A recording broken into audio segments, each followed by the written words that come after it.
Hello, everybody, and this is Mr. Paul. Today, together with you, I wanted to record a small video about feeding the fish. So, together with you today, we will be feeding, and I wanted to tell you a few things about the proper feeding of the fish because many people who start fish keeping sometimes make some misconceptions about that, and I wanted to clarify a few things. Many of us know that, but I wanted just to clarify once again, especially for my viewers who are interested in that.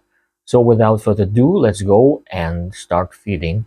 And I will be showing you how much to feed and how often to feed your fish. So here we have some fish food, and this is all tetra in this box and here. These are just the flakes, and here we have some sinking discs of different types and also granules. So these fish love mostly flakes and discs. So, and how much to feed? So I take a small pinch of that and I will just crumble it a little bit.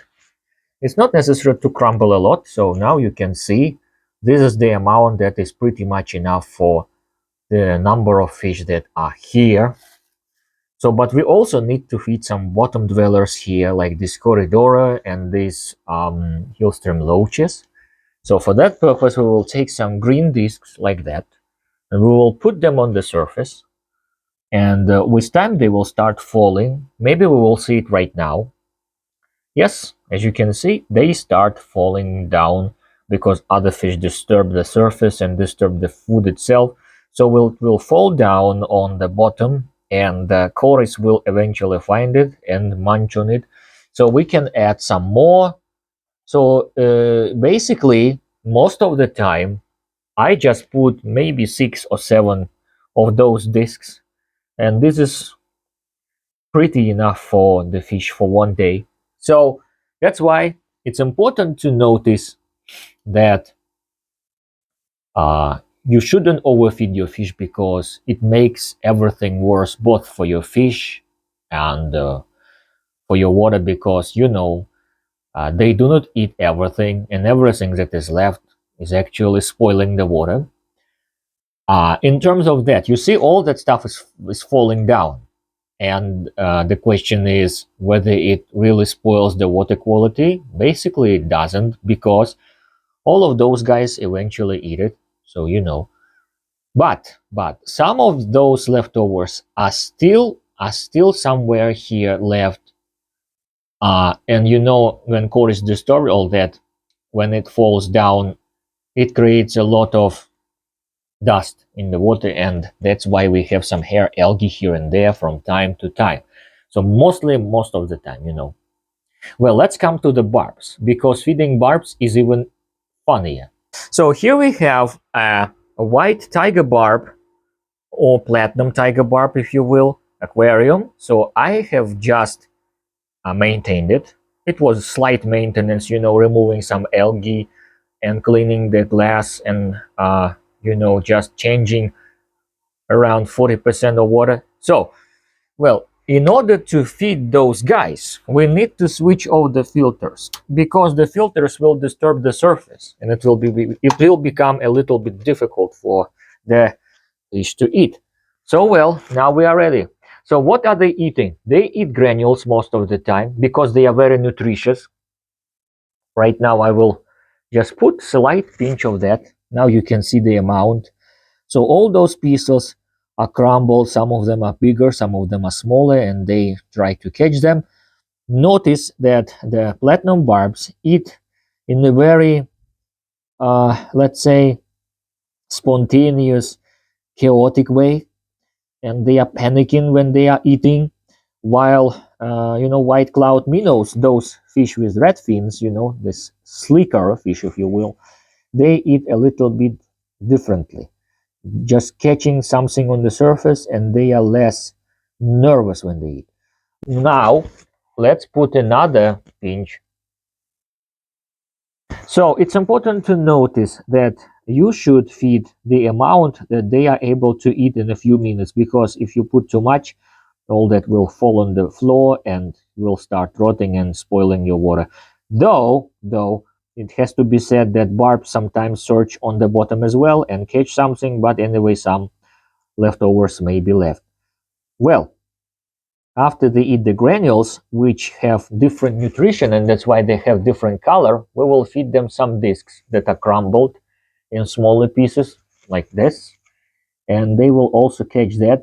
And they are especially liked by minnows because minnows sometimes they do not catch the granules in time, or maybe they are too big for them.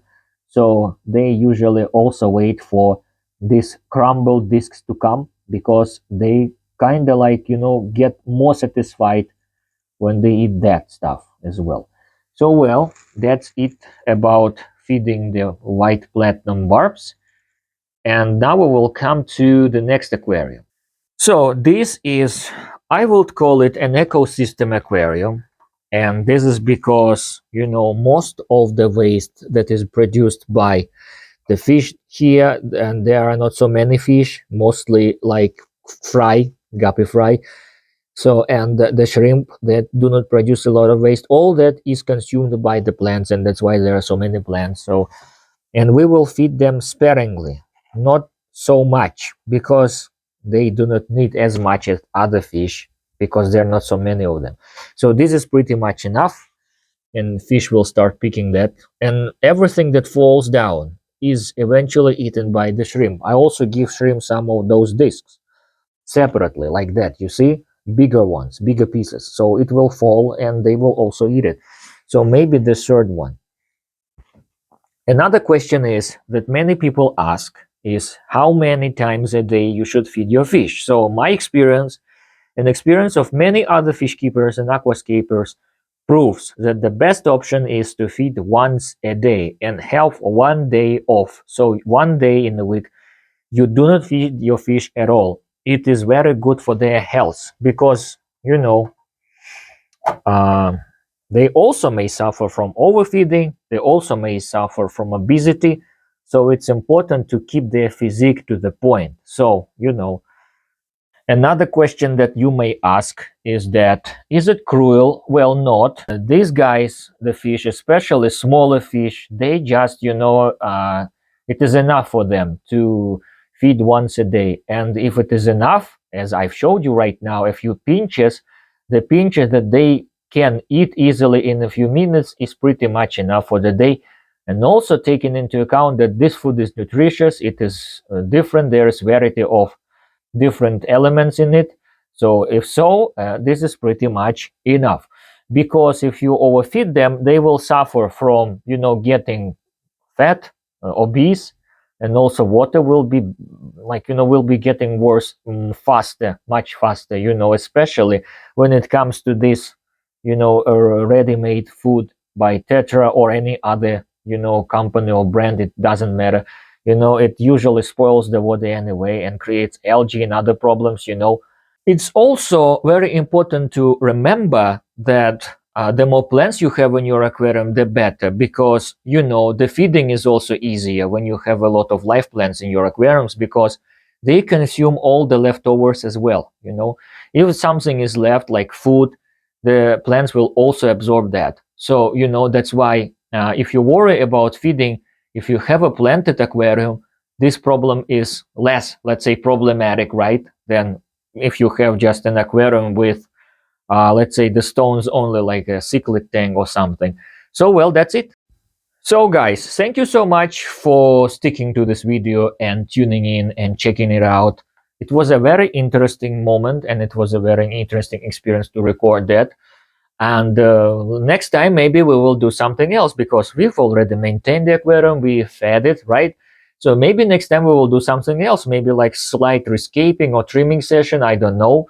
So well, thank you so much. See you next time then.